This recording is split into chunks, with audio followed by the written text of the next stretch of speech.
Bands of BronyPoloza. Is it exciting? Yeah, it's cool. It's awesome. Yeah. And we appreciate y'all coming. We should do introductions. Yes. Let's go from left to right. Oh boy, it starts with me. So my name's Brony, lead guitarist for Cyril the Wolf for tomorrow. I shred. People call me John Petrucci Jr. Don't say you know him.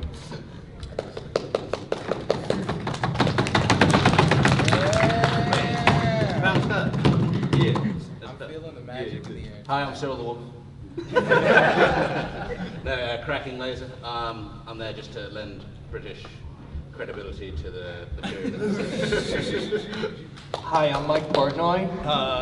Yeah. My name is Drummer Shy. I'm part of the band Cyril the Wolf, but I also do other stuff, Baloney's React, the Brony Brunch Sunday podcast, and I'm also the drummer. So it's going to be a really huge kit this year, guys. So be excited for that. Bigger than Neil Peart's? Yeah, bigger than Neil Peart's, yes. We're going Terry Blasio over here. Oh. I don't believe you. So basically Dream Theater, but for Bronies. I don't know. I thought we were Dad Rock.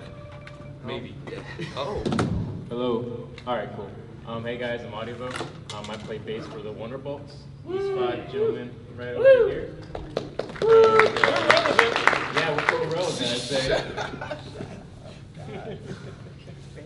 All right. Yeah, just gotta lean forward. My mouth is full of donut right now, but I'm You're welcome.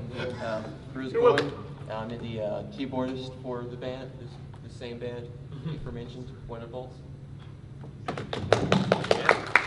Hey, I'm Musket. There's not donut in my mouth, sadly, but I'm the guitarist for the Wonderbolts, and I'm very happy to be here. Yes. Thank you for coming over.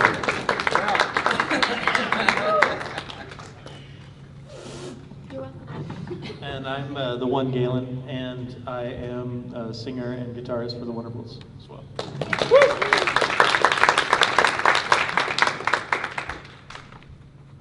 I am Sammy Davis Jr. and I'm also in the rap pack alongside. But my name is Wu Master and I play the drums for the Wonderbolts. And I've been pretending to be a drummer for about 4 years. And Oh nobody's really? noticed. Oh really? So, Really? Thank you guys for keeping a secret. Can't leave this room. I'll find you. I love you. I'm Patrick from the Shakeups in Ponyville. You guys can call me Wi-Fi. You guys can call me Wi-Fi. I write songs and sing and play guitar, and sometimes I play the fool. Aren't you full of trains? Okay, Paul Isn't it McCartney. the Fool? The fool. Sometimes I play the fool. Sometimes you play the Fool. I'm Savannah, also Savvy Shy, and I'm the only girl on this panel. And I'm in the Shakeups as well. The other two more Shakeups are asleep. So yeah, so we're here. And this is the neatest musicians panel ever because this is all the physical Instrument players. I don't know how to say it. All the All the apparitions in spirit. Instead of MacBooks set up on the table. Exactly. Not that it's lonely sometimes, and it's musicians panels. This is the first musicians panel ever that's not going to have a 45-minute discussion of software that I can't participate in. I'm so excited. I will understand everything you guys are talking about. It truly is a glorious thing.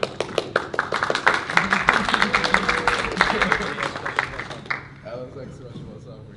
Okay, so I think at this point, since we do have actual bands up here with more than one person, we should probably talk about how we got together as groups. This is gonna be fun. We'll start. What is this hair? So as far as I'm concerned, I started collabing with Cyril back in early 2015. I asked him to do vocals and bass for Iron Maiden covers, and at one point he was like, "Hey, I'm doing this show at BronyCon. Do you want to do it?" And that was in 2015. And the past year I went to BronyCon for the first time, and that was a dream. Like, oh, I'm gonna play on that stage someday, but never thought it would happen the next year. But I didn't make it to 2015 for financial reasons. But last year I did it again, and I'm doing it this year again. And I've been his lead guitarist of choice for the past 2 years, basically. So yeah, and that's from my part. So you can pretty much. Stride master.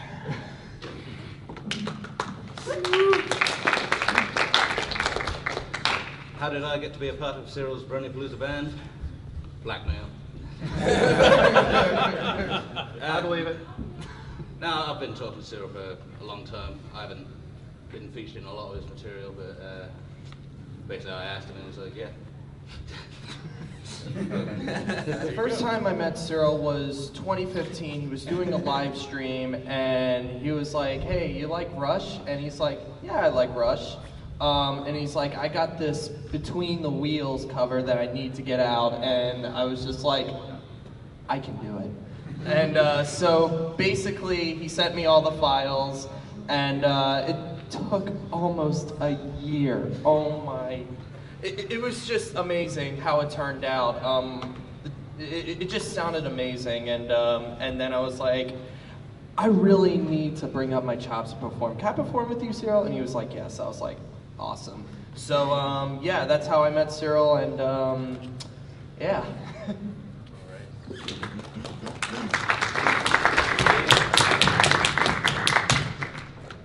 Are you okay? No. On to the Wonderbolts.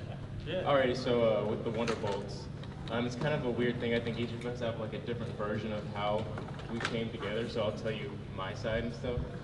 Basically, the one Galen over here had he had a post on the Houston Brony Facebook page saying, "Hey, let's get some musicians together and just kind of jam and see where it goes." And so I showed up, and then Rizcorn here showed up, and then eventually Musket and Woomaster, and we just kind of went from there. Yeah, I guess my version of it, I don't know, of like my experience is it started just like basically, I gave someone a ride. It was basically to a Houston Brony Facebook event, or a Houston Brony group event. Someone posted that they needed a ride to the event, so that's how I first met Wootmaster. Picked him up in Central Houston, and yeah, we just had a long discussion in the car and talked about music and everything, and everything else, and yeah, just related with a lot of things, and yeah, after a while we decided to, thought about collaborating on some sort of project, and eventually Galen came along, and yeah, Aaron and Jacob, yeah, just showed up too at some point.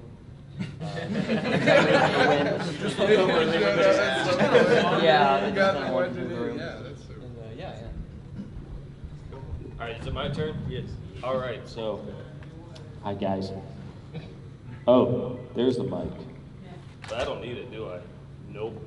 So, it was, I was stationed in Fort Hood at the time, and I just got into the Brony fandom, and I had been playing guitar for like, 3-4 months at this point, so I think I'm pretty good. I'm not. But, like, in all honesty though, I think I'm like becoming the next huge rock star, and I saw Galen's post, and I was like, I could play that. But I honestly want to try and play a stage. And so I couldn't decide because I was low on budget. Fort Hood is 4 hours away from Houston, the greater Houston area. I was like, do I really want to do this? So I flipped a coin. I'm not kidding. And I think that pretty much spells the rest of it out. We played our first show, and they showed me the video, and they were like, "Hey, Aaron, you're not good." And it was like, "No, I'm not. Let's get good." So I think I'm at least adequate now, but that's how I met up with the band. Next man. Yeah. So yeah, the first Brony meetup I ever went to was a Houston Brony video game meetup, and I'm not huge into video games, but I had recently gone to my 10-year high school reunion, and it turned out my best friend from high school was into the ponies, and I was like, yeah, I'll go meet up with more people. Yeah, this sounds like fun. And so I went to this music meetup, and this guy here had come on the bus and brought a suitcase with like speakers and DJ setup, and just was sitting in the corner playing music. And he played something by Pinkie Pie Swear, and I went, I want to know this guy. He knows the good music. And so we kind of talked a little bit, and then when I was like, we don't have enough musician stuff going on in Houston, so I said, let's get together and let's do something. And so we, had our meetups of just hanging out and jamming a little bit, and then a friend of ours said, well, let's put a, she said, well, I want to put together a benefit concert for the Houston Food Bank, which ended up being our first concert.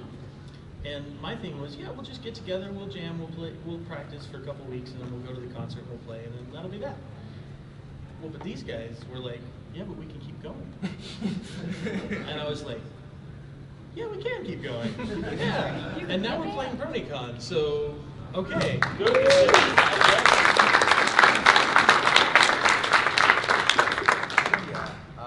I got into Bronies around the summer of 2012, and at this time I was getting big into the music scene of things. Not only just the electronic side, like Galen said, but also the acoustic and the rock performance side. So I was looking at shows played at conventions, and I was noticing that pretty much if you weren't like Cyril or Tarby around that time, and people were getting together to play shows at Brony conventions, I thought the level of live performance, it seemed like they had always just gotten together the day before, never really knew the songs, and just kind of practiced for 30 minutes and then went on. And I was like, there's got to be a better way to do this.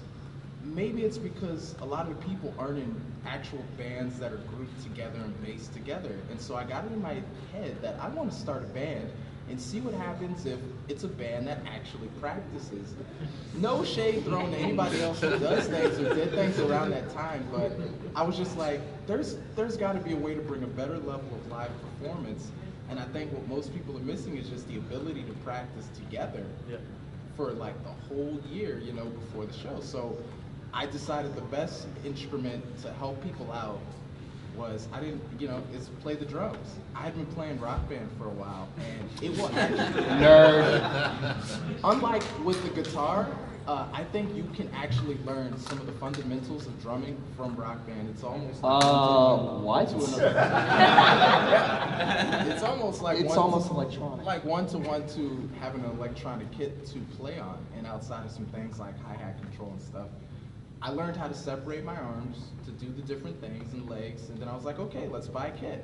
And when I got on the kit, for the first time, I was like, yeah, okay, it'll just be like playing Rock Band. And I hit one cymbal, and I hit one tom, and then I went and laid down for about 12 hours.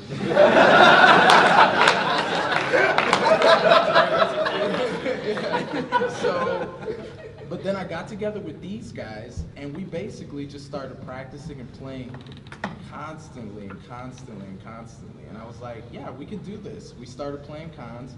And then around that time, I looked up on the internet to see, okay, what other bands are out there that aren't like, kind of the bigger bands. And I was seeing these guys called the Shakeups playing shows and stuff, like just not even in like a huge stage or anything, just like in front of a convention table somewhere.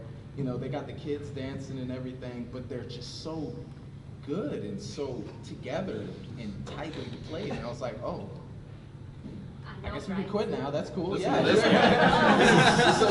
So that's the story of how I got the Wonderbolts, of how we got the Wonderbolts together. I just wanted to bring a better level of live rock and roll. I didn't want it to just be like, okay, a guy up there or just a band who would never really practice or play together. I was like, let's bring the rock and roll chemistry of a live show where these guys know each other, they know the songs, and they really want to play and have fun and bring pony music and, kick ass. Well, achievement unlocked, because the Wonderbolts are awesome. And those of you just joining us, this is all of the physical musicians from the BronyPoloza. So this is a really fun panel because this is all of the non-ghosts. I don't know how to make it sound. I like electronic music. The acoustic rock. But they're electric instruments, so it's not really. Seventh Element, we love you. Oh, yeah, but you must suffer. Speaking of which, we got Seventh Element. We got Crusader back there as well. Definitely, speaking of awesome guys, you should definitely check those guys out. Sorry to anybody else I'm forgetting. Cyril is at a Friday gig right now, I assume so that if you're here, you're interested in coming to BronyPoloza. Let me try calling Cyril. So just I guess we should maybe say, please come see us play. I assume that if you came here this early in the morning to listen to us talk, you have some interest in music, and that we should promise you that we will play a really good show that will be more interesting than this, not that. But yeah, I'm gonna shut up now. Tell your story, guys. First of all, I want to say, I want to hire this guy as our press agent. I guess the Shakeups is basically 3 different stories that kind of came together. The band started originally back in 2005, myself and our other guitarist, Ed. Because Patrick's old. I am old. And so we played as just a regular sort of pop rock indie band around the Midwest where we're from for a few years.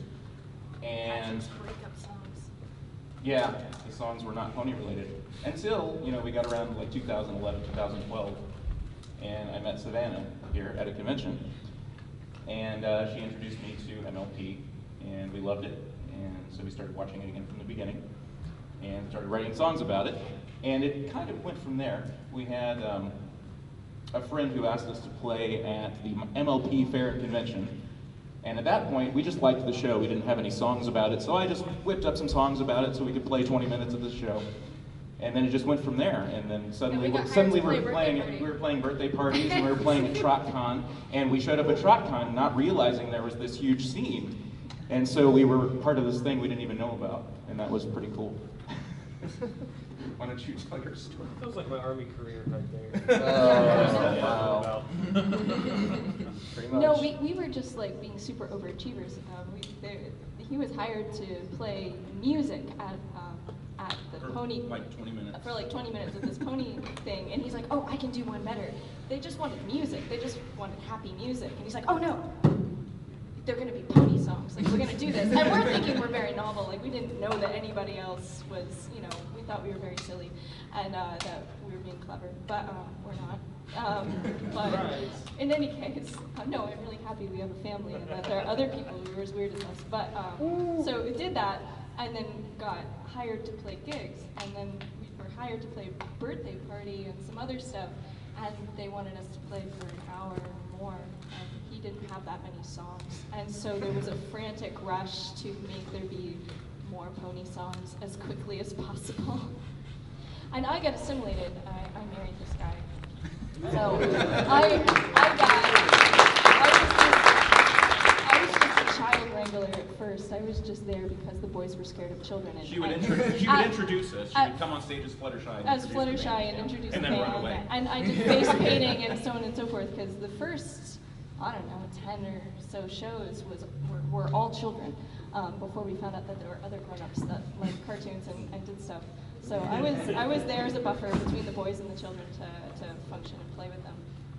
And then I had to dust off my atrophied piano skills from taking piano lessons as a kid, and became the keyboardist. Oops. That end. Yeah, I looked these guys up on YouTube. I was like, wow, these guys are so great. And I saw they had a whole other history before the pony thing, and I was like, no offense. I was like, wait, what happened? These guys are almost too good to be doing And then this. and then after the ponies, like, nobody wanted to hear Patrick's breakup songs anymore, and so they just kind of just went away, and now it's just all cartoons. That's great. It's hard to write tortured breakup songs when you're happy and having a great life, and having this other family of people that love My Little Pony and all that sort of thing. So. But I was always wondering what was the catalyst for it, because I had never really heard of a band going into pony stuff from having a previous history. It was like, oh yeah, people just get started. It was an accident. It was an accident. Yeah. Oh, It was a happy accident. Yeah. And just overachieving. Like, we thought, well, we just need to play 20 minutes of music, but we're going to write original songs about ponies to play, and then we're going to put out an album about ponies, and then we're going to put out 3 albums about ponies. They released Just too like much music. stuff, man. Patrick's written another pony album, we just haven't recorded it yet. Yeah, we're working on it. Putting out music. It's Beatles inspired. Time for recording overdrive. Cool. Yeah. All right, so Someone has a question. Let us open the floor to questions. well, first I think we should talk about when we're playing.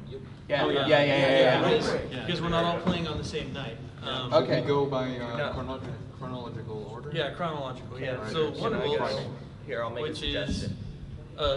Oh. We're playing tonight on the main stage, 8 o'clock. I was just in there for opening ceremonies. That room is so big. So fill it up. Yeah. We just got Cyril to chime in. Oh. Say hi, Cyril.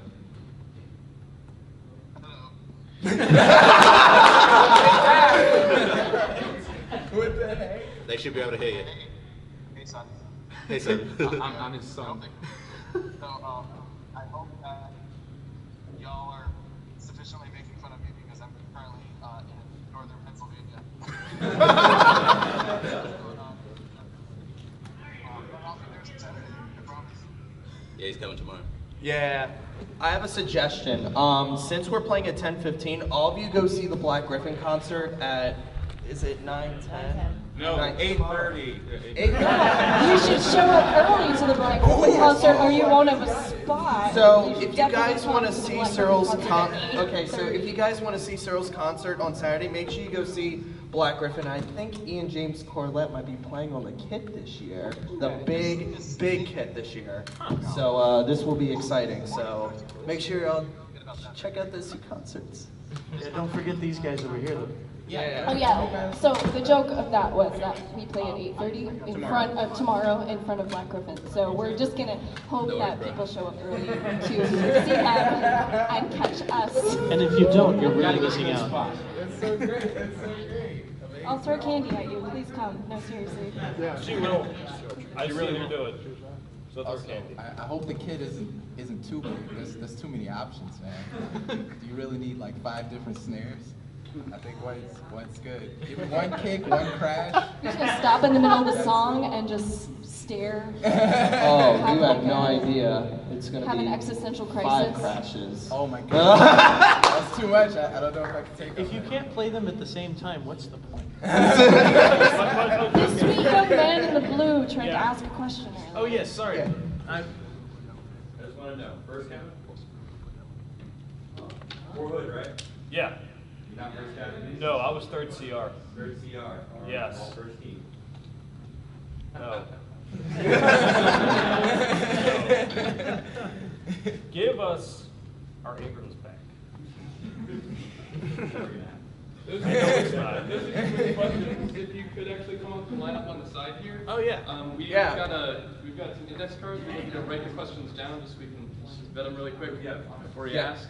So please line up. Yeah, anybody who's got a question, come on. While you guys are lining up, let's go ahead and play some music. Or just let them line up and then we can answer the questions. Well, you gotta write down the What do questions. you- Sure, this will only allow you to ask questions that we previously submitted to the ask. So do you guys have anything that you want to play?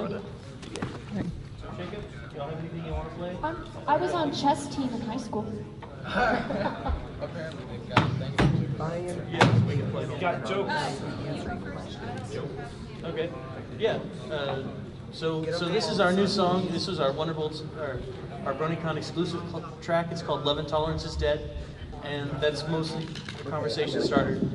So take it away. I hope I don't blow the speakers. Yeah, let's not put it too high. And this will be going up on our Bandcamp after the con. Yeah. And this is will also be going on YouTube as well on my channel. Start it over. Fair enough.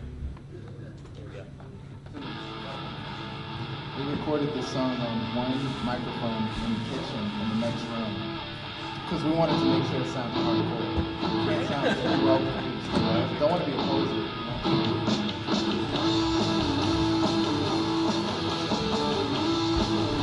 First song we got on Brisbane, I kind of bullied him into buying chords and mini vocals to make weird noises. Then I dropped it. This sounds like this sounds like Limp Bizkit, to be honest. I'll take that as a compliment. I'm not sure how to take that, honestly. Haven't heard it.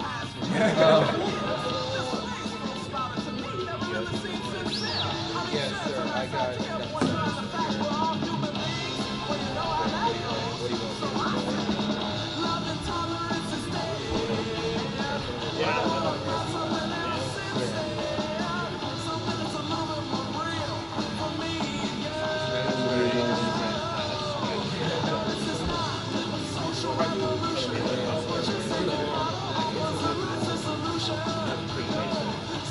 you would please let us know if the questions are ready, we can cease these shenanigans. Get to the panel. Do you have Yes. So yeah, that was pretty much a sample of All the right. new song that we played. You guys gonna? Yeah, he has the actual song. All right. Oh, Here's something from Cyril. The actual The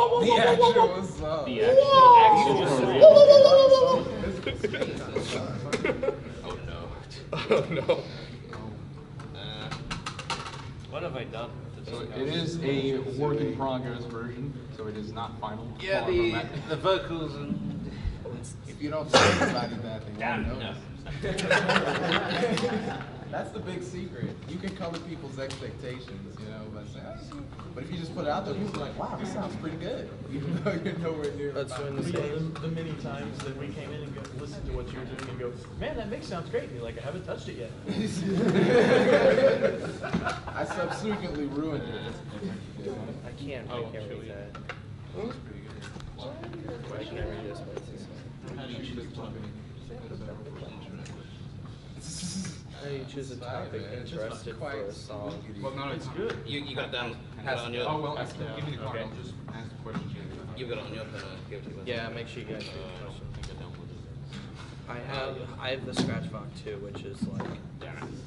Excuse us. Sorry. We're having some technical difficulties here. Go ahead and answer the question. Yeah, sure. What is that word? Interest slash etc. Topic I slash get- interest I- slash etc. Oh, okay. Yes. So how do we do? All right. Oh, you know what? I'll just read the question. I don't care. All right. Pay attention. Take notes. There will Will be there a be a test. First short question. I don't know who this is. Thank you for writing a question, though. I appreciate it. How do you choose the topic slash interest slash etc. for a song? He also asks, or she, or they, or I don't know. Wait, what does that say? Ages of the panelists. I'll start. Up, it works. Who asked this question, by the way? But does the Come forward. Want to I'm go to the receiving Wonderbolts the there? Yeah. So. Oh yes, Fred has got it locked down. That was an actual legitimate prize. Okay. All right. So. I don't mean the information, just your price. Thank you. All right. So this lovely young man asked, how do you choose the topic slash interest slash etc. for a song? As far as Wonderbolts go, we tried to make covers of songs that come out in the show in our own interesting little ways. Like if you notice, we tend to put normally like a reggae spin on something or more metal spin. We did a guitar duel on This Day Aria. We kind of just take things and make it as bad as we possibly can. And we'll also just try to make relevant Brony songs that kind of coincide with what's happening in the events at this time. Not to discredit the show, I love making songs based around the show and the horses, but I feel that there are some interesting topics within the fandom itself that people could also be talking about. I feel like rock and roll and even punk, punk rock and roll can sometimes be used as ways to talk about things people wouldn't normally talk about and really get people kind of riled up on certain things. That's why I worked with the band to write Love Intolerance is Dead, because I was like, well, let's get people talking about this certain thing, because I have feelings on it, and I think it'll be cool to do that. Make a rock song that's abrasive and says a statement, that is like, people are like, wait, what? I feel like that's the power that rock and roll can have. Absolutely, and it does send a message to everybody that, hey, love and tolerance is dead, like in the current generation, because I think, like when, I can't remember what song, I remember Neil Peart doing like some kind of album that reflects, the 90s. It was a Test for Echo, so it was a really inspiring album that, just totally embraced, the world of music, so. And I also feel like the Shakeups here are way better at writing songs about specific characters and stuff, so I was like, you know what, I'm just gonna leave that to them and then write something else. Because these guys got it locked down on actually embracing the characters and the personalities of the show in their music. Well, part of that came from the necessity of the first group of shows that we played, which was we were hired to play for children really specifically, and the children wanted us to be in the costumes of the characters, and they really wanted to hear the songs from the show, which we found with a male lead singer was really challenging because they're very Broadway style songs. Now I'm impressed, I am impressed with how you guys do your covers, because I think that we didn't quite have the imagination we listen to these Broadway style songs, we're like, yeah, we can't do that. Like, I mean, vocally, we can't do that. Like, I mean, it'd be all synth because, you know, it's all orchestrated music, and we're like, well, forget that. We can do a song with that content, you know, that's about. Okay, you can sing it. I'm not saying you don't have the chops to sing it, but I mean, you know, the point is, you know, we can't have you singing Twilight Sparkle songs, you know, just like she sang them. Yeah. Okay. Actually, he does that one really, really well. So we do some covers, but mainly at first we had to have, you know, the recognizable characters and so on and so forth. Now, as far as content has gone and progressed, it's interesting what you said, because you said things in the fandom, but it's funny how you're sort of want more depth after a while. Like, it's like, okay, we did our Pinkie Pie song, we did this song, we really like that episode, and so here is the plot of that episode in a song, and, you know, this and that. And the fun thing where Patrick just writes songs, and maybe nobody else does this, but Patrick will write a song and then we'll filk it, basically. So we have an instrumental song, and then we have to be like, that sounds like a Rainbow Dash song, because it's really fast, and then we have to come up with lyrics that fit in the song, because he just writes music constantly, and then we just have to find purpose for it. So that's kind of funny, but the newest album had a unique thing where then we'd been on the road so much, and we played so many shows, and we'd spent so much time in hotels with each other, up in each other's space, that the new album ends up having all of this content that has to do with the band and the relationships. So like there's a song that's about Bitsy leaving and moving to Pennsylvania, kind of, but it's actually about Pinkie Pie, but it's not. And and you know what I mean? Like, so eventually the content gets layered, and the sound gets layered, because we did a Beatles cover show, and then we accidentally kind of pulled that into what we were doing. So when you listen to the next album, you'll hear all these things that are, it's technically pony content, but if you actually listen, you know, friendship content, but it's actually our friendship as a band and our disharmonies and our solutions. And so when you actually listen to it, you'll hear the fights we hadn't solved as we, you know, spent way too much time in each other's space, sharing bathrooms and I gotta add something. What? I gotta add something. Has anybody see The Perfect Pair? Anyone in this room have seen it? Raise your hands. Okay. So good. I know Rock and Brony did a song from a cover from Dream Theater. It was kind of a spirit. The spirit carries on, like The Perfect Pair. If you haven't seen it, kind of a mashup, if you will, but yeah, really, it's a Dream Theater ballad style cover of the song in that episode, pretty much. What's interesting is The Perfect Pair is a perfect episode to do like any kind of Brony song to it. It can be about, you know, a tragedy. It can be about, you know, love, romance. It can be anything. I mean, that episode is perfect to make a song about. I mean, there's lots of possibilities. We also talked about sort of filling in the gaps, like you want more depth than maybe a particular episode gave you, so you want to write something about that, exploring that more. And I kind of fill in the gaps also, like I always thought Discord and Fluttershy should have a duet, and they didn't, so I wrote one. You know, that sort of thing. Whereas like the Cutie Mark Crusaders already have a theme song, and it's awesome, and I don't think I can do better than that, so I haven't written a song for them. You know? But like Discordians, you know, I felt like Fluttershy and Discord really needed a duet. You know? So that's another example of something that's a springboard off from a song. Yeah. Anybody else want to answer the question? Second part of the question. They asked our ages and we're ignoring Yes. them. Ages of the panelists. How old is there? Someone out there wants to date one of us. How old are you? Over here. Let's start from the left. So I'm 18. What? Yeah. 18? You young whippersnapper. Go get a job. Yeah. Jeez. 24. I'm too old to be a brony. I'm 19. I'm 22. Yes. 30. I'm a real boy. I'm 25. 33 in 2 weeks. 25. I'm 72. I'm a member of the Dunedain. Very good. 30 something? That'll do 30 something. I'm too old for this. That was that question. Okay, so do we have another question? Your next question. What do you guys think about physical music releases over EPs? Oh, so physical music releases versus like just throwing something up on Bandcamp and YouTube? Well, EPs can also be physical. Right. We have a physical EP.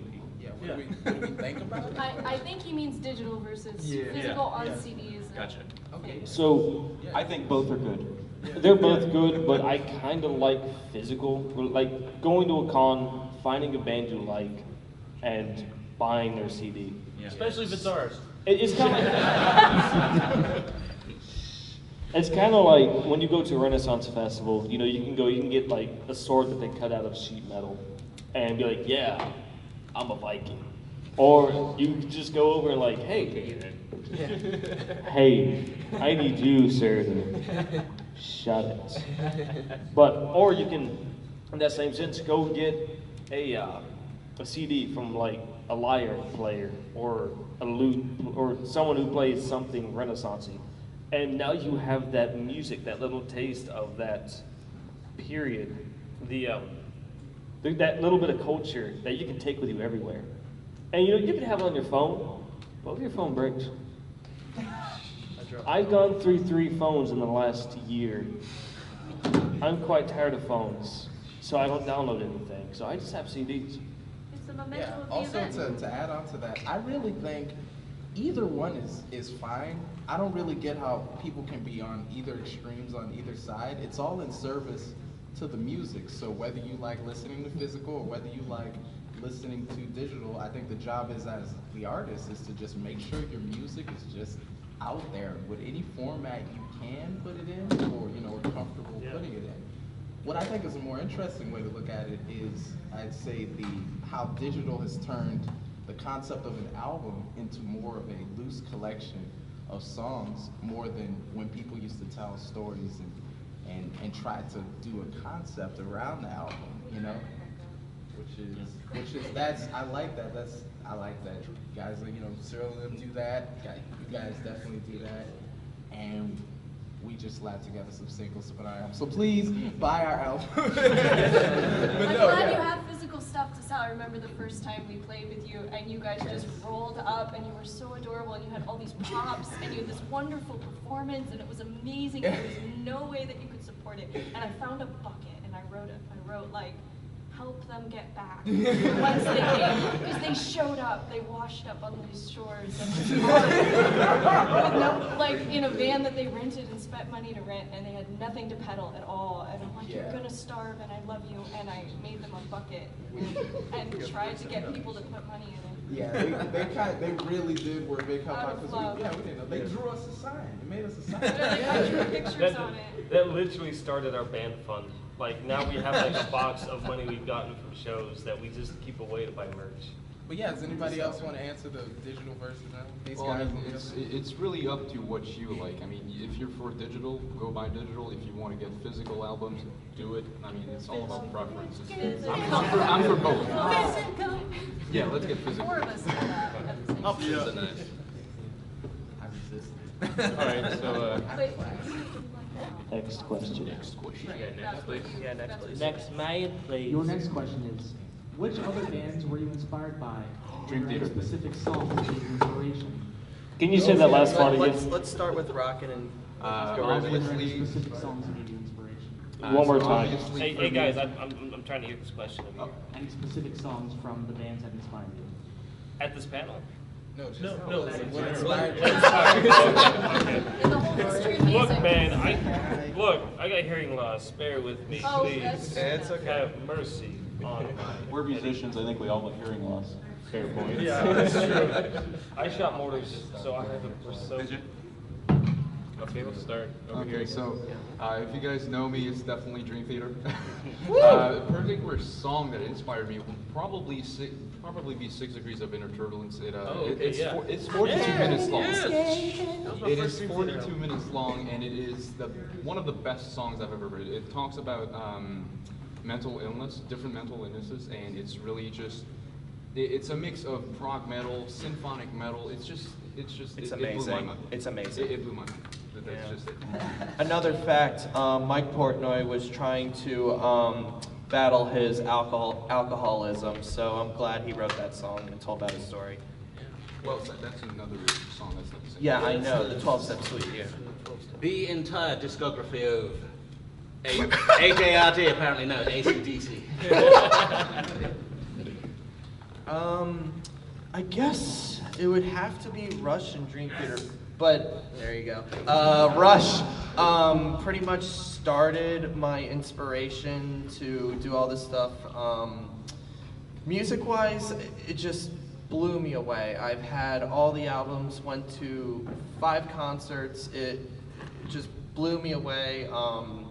I made some PMVs on Rush. I stopped after Mission, but yeah, it's just Rush is my biggest band, and I feel like it should be inspired by all. So, Canada.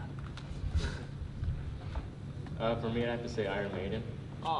Specifically, when I first heard How Would Be That Name, I was blown away. I never heard anything that great before, and I'm especially a big fan of their bass player, Steve Harris. I strive to be as badass as him one day, so we'll see.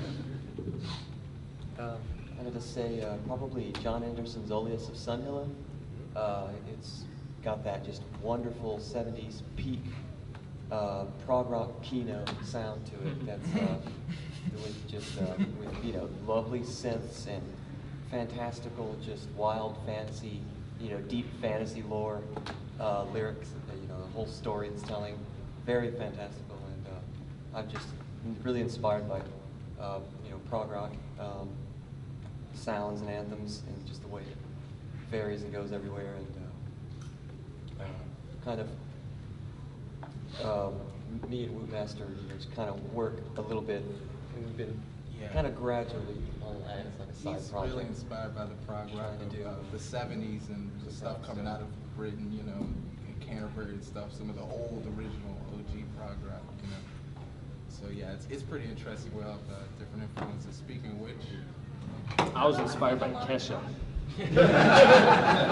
But no, for real, I was, so because I'm adequate on the guitar, I just tell people I'm inspired by AC/DC. Yeah. Which I am indeed. I love Angus Young to death. I feel very bad for his brother Malcolm.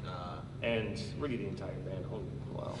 But, apart from AC/DC, I'm also inspired by Judas Priest.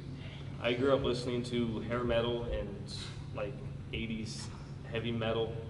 And I'm trying to bring a bit more of a Celtic kind of thing these days into what I'm playing, just because, I don't know, there's no reason. Next, man. Well, for me, like, I always find it interesting, these questions, because it's really clear, if you listen to our music, that one song does not sound like the next song. Like, we haven't settled on a single sound that we like to do all the time. So you'll have one song that's a Celtic folk punk, and one song that's a little more metal, and one song that's a hair metal or 80s rock sort of thing. But for me, my influences are 90s and 2000s alternative rock kind of thing, and some melodic metal, and some prog rock, and some country, but my like main influence is going to be Thrice probably, and Switchfoot, and the Beatles. Which don't fit in with the other two at all, but whatever. So I was, my main influence was the Guitar Hero 3 song track. Before I got into rhythm games, I was really sort of a musical novice when it came to different genres and different things. you know, I was coming out of the hip hop and all that stuff, and I was getting a little bit into EDM. But then I played all the Guitar Heroes, all the rock bands, and they gave me sort of a well-rounded kind of general appreciation for all sorts of genres and how they're played. So going from there, I went through a huge Beatles phase, I went into a huge White Stripes phase, and I really got into groups that were a band, not just a guy, and here's the guys that's supporting them. I was interested in how groups come together and share ideas and bounce off of each other to create music. But I would have to say maybe my top sort of inspiration for drumming is A Day in the Life by Ringo, because I'm like, you know, I'm not the super greatest. I'm not the best drummer. Drummer Shy is huge, way talented.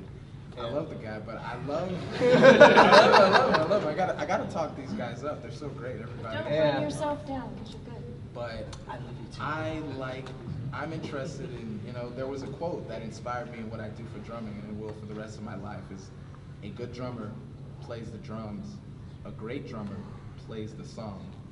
And so that practically changed me forever. You know, I stopped trying to be focused on, okay, what can I do to, you know, be skillful or whatever. But once I reached a certain skill level, I started thinking, what does the song need on drums, and what does everything do? But yeah, so outside of the Beatles, I got really into 90s grunge and stuff.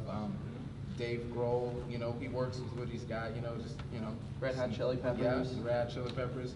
About being an effective drummer with the kit you're doing and serving the song and making sure it sounds monstrous no matter what you do, you know. So that's sort of my, I'm just general. I just kind of flow from thing to thing, which helps because these guys have specific things they want to do, and you know, as a drummer, I have to be able to, okay, what can I do to make this song sound a certain way? How can I play it for the certain genre? You know, it helps to be just full range, you know what I'm saying? If we got to play a classic rock song, yeah, we can do that. If we got to do some technical death metal stuff, yeah, let's go for that, you know? I'm really interested in stuff that's just well known like that. So, yeah. These guys have covered pretty much the musical spectrum. Obviously, we love the Beatles, or we wouldn't do a Beatles set, so we were heavily influenced by them and a lot of 60s music. Well, they're a universal donor. Yeah, universal, right. I mean, music, they just changed popular music forever, so, I mean, everything kind of starts and ends there in some ways. I do love prog rock. Yes is a huge thing for me. Were you talking about Elias of Sunpillow? Is that the album? Yeah. You're talking, okay. Yeah. No. I love the 70s Yes stuff, definitely. You would never notice that in our music. I want to put out a prog anthem that's like 20 minutes long sometime, just so people are like, wow, this is completely unlike anything they've done. It's just mainly to confuse people. 2 minutes pop. These power pop songs. Yeah, so, well, power pop wise, started with the Beatles, and then of course you had Big Star, Matthew Sweet, Teenage Fan Club, all kinds of power pop related bands. The Apples in Stereo are really great. Oh, yeah. And then, you know, alt rock like the Pixies were big for us. They were very melodic, but also really, all their songs are really concise. So that was a big thing for us. I've never been able to write a 2-minute song. It's difficult, actually. Never. I mean, it can be difficult. The secret is just to keep it as simple as you can, you know, and direct. You know I mean, it's not hard. You just right. Pick a verse, pick a chorus, and do it like twice. Right, exactly. Hey, by the way, guys, we have like 10 minutes. Yeah, 10 minutes. So just get through as many of these questions as possible. Okay. Right. I just wanted to mention too, like you guys said, each song is a little bit different. Queen is the band for me that really brought that and made a big impact on me for that. I mean, they've done metal, they've done, you know, opera, they've done synth pop, you know, they've done it all, and there's really not a lot of ground left to be covered after them. So they're big influences for us. Do you want to add something?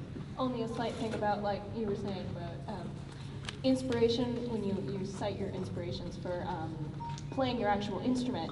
I would love it to be like Rick Wakefield. You know, like I'd love Rick Wakeman or something, but I can't do that. So I say The Cure because that is what that's more like my keyboard stylings because that's how I can support the band. Right. Texture. So like to add on to that, just because it's funny. Or something in between the two. One of the things my favorite guitarist Angus Young said was he doesn't have big hands and long fingers, so he has to like find a way to play things without being able to stretch a crowd. Well, I don't have big hands. Tiny baby. So I have to do exactly what he does. Hence, he's an inspiration because he's disabled just like I am. Oh my God!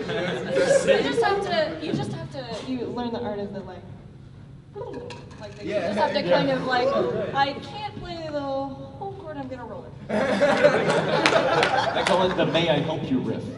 Alright, next question. Your next question. What is the most challenging song for you to perform and why? And Lycan is liking this panel. Go for it. For me, it would be Stream of Consciousness, and I'm gonna attempt to play it live on the Renegade stage. My dream theater, obviously. Oh yeah. What about for you? I don't play hard songs. I think the hardest song I must accomplish in my life would have to be the 12-Step Suite by Dream Theater. I already got down The Glass Prison, but I need to get down This Dying Soul, because that is the one song I need to get down. Soul. This dying soul. So there you go. Somebody give that man a Grammy. I'm James Levine, everybody. Crackers? Thank you. All right, so for me, it's a song we're not doing at this convention, but it's one we used to do called Apples of the Core, and we do it kind of like a Celtic punk style, and just that really simple do like messed me up for the longest time. I don't know what's wrong with me, but yeah, it's probably like one of the hardest songs I had to learn and actually get into the rhythm of it, you know. Yeah, I guess for me it's the one we are doing a set. It's for the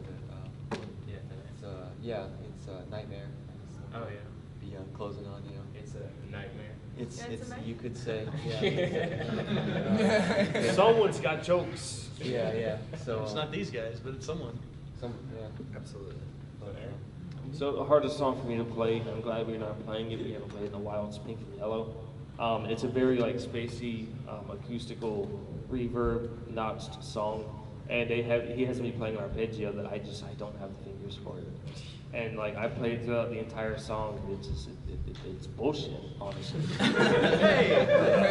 Thanks, man. For me, probably the like playing the guitar isn't really the difficult part. It's remembering the lyrics. Yeah. Yeah. So I'd probably say Punch Drunk, which we've done for like 3 years. I don't think you've sang the song full. Yeah, I have at least a couple times. A couple times. I'd say the most difficult song really is I don't think it's a song we've done so far because I generally write parts for our songs that are very well within my means. Yes, I just Is it like always the 10th song or whatever? When you're tired, whatever it is when you're tired. Yeah. But there is a thing I want to do. I want to do a full cover of May the Best Pet Win in a multi-part rock epic that switches styles as the song switches styles and do it Like, completely you know my name, with, look up the number. exactly, and do it with guitars, synths, and interpret it in a way that'll be able to be played in a rock way. That's where I find the difficulty and the fun of covering songs from the show. I love finding a way to do it that'll be a sort of a high energy thing to play live at a show. And that's where I find my difficulty comes from, Outside of that, it's just practice. Gotta practice. 5 minutes. Okay, we'll shut up. 2 hours. Of our songs, I think All of Word of Friendship for me, just because it's really fast and there's a lot of words and the range is really high. And there's just a lot of vocal parts to it that we try to cover live with like 2 or 3 people. And there's like 6 parts. So that makes it a challenge. And the guitar parts are very layered on that song too, so pulling it off of one guitar can be difficult. Actually, there is a song that I find quite difficult. We're probably not going to do it this weekend just because We do have 5 minutes, right? Keyboard parts. Okay, I just want to make sure it was like an hour and a half long panel. I make sure they're manageable Cool, okay. for the most part, but any song that I have to start alone in like a quiet space, it doesn't matter how easy, like stupid things, like I think there's like, there's 5 notes at the beginning of Video Killed the Radio Star, which we cover sometimes, but I play it by myself. And it doesn't matter how easy it is, I'm all alone. And I'm like, one time I actually panicked and because I didn't have notes with me and I was scared I would play the wrong first 4 notes, and I took a permanent marker and I put stars on the first chord right on the keyboard itself because I was so paranoid that there were 800 people at this outdoor show. I mean, not there to see us, they just were suffering us because it was an outdoor show and that's where the food was. And so I didn't want to embarrass myself in front of them, so anytime it's quiet and I'm alone, I can play anything but hard with everybody else. Alone, it's terrifying. Actually, I thought of one that I found really tough. Cyril's Millennium Alone. It's very hard to play when you're trying to hold back the tears. Oh my God, it's like emotional, powerful. Next question. Yeah. Do you have advice on someone transitioning from playing music to writing music? Oh man, that's a hard question. Try covering songs in your own style first. What? Yeah. I think Develop your own style. Okay. Start with arranging as a logical way to transition. Exactly. There's two big ways to go about it. I find is find a riff or a little note melody that you came up with that you like and try to expand that and just add lyrics later.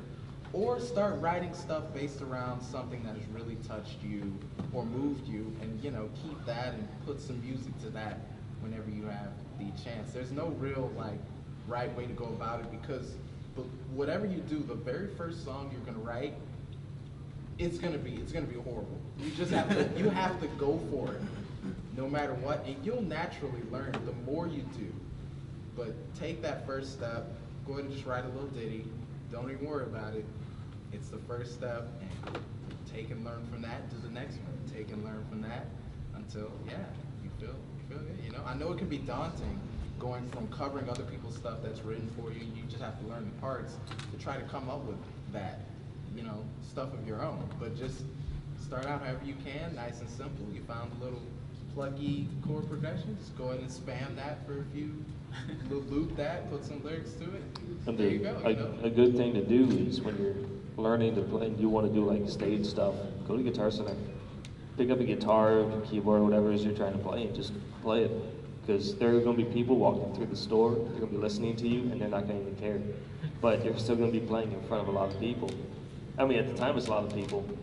So it's, good advice. Don't play Stairway to Heaven. That's your anxiety. Play Stairway to Heaven.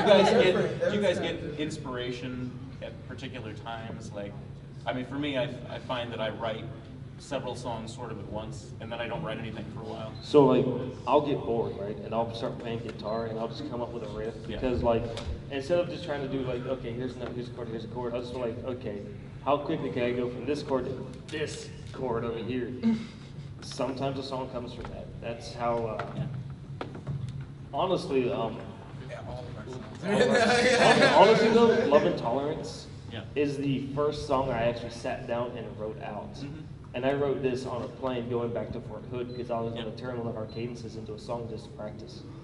Sometimes playing something that's a mistake can turn into a cool song idea. I mean, also. I was a go to the mistake. wrong I chord turned by into a accident. cool You're thing. actually that change sounds really cool.